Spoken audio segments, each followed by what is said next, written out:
Why am I here instead of one of the many events happening around the city today? Because we have members of City Council who know if they can't control how we vote in our local elections, they won't be able to secure their seats in 2024. The voters spoke in November when we elected the youngest, most diverse body in the history of the city. Speaking of history, did you know the last time our City Council asked for public input from the citizens on how we elect our representatives was 1994?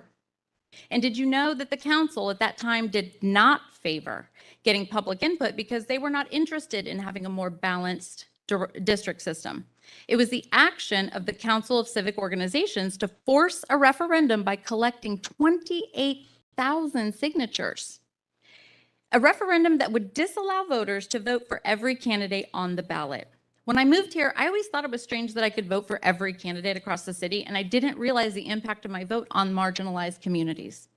In the 1994 referendum that was passed with a clear majority of 52.7%, but the city council didn't like what the majority said, so they worked with their state senator and delegates to subvert the people's will by holding another referendum in 1996.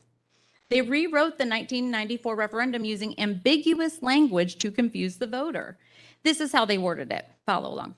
If you wish to vote for all 11 council seats, vote yes.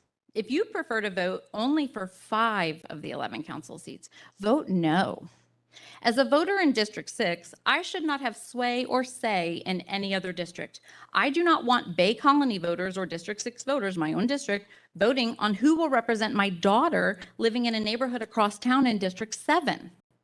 It has been almost 30 years since this happened, and it took a federal lawsuit to put a fair and balanced voting system in place. And yet again, we have members of the City Council trying to overturn the court's decision. Judicial intervention was required to ensure our voices are heard when the city has been breaking the law for 60 plus years, disenfranchising voters who are people of color by violating the Voting Rights Act of 1965 since its inception. Don't allow politicians to tell you they fear tribalism and having some at-large members will prevent that. The reason politicians want some at-large seats is so they can galvanize a specific base of voters to elect the same cronies that have been working for oceanfront developers and special interests. The councilman that currently represents District 9, where we are convened right now, does not support the 10-1 district based on his votes.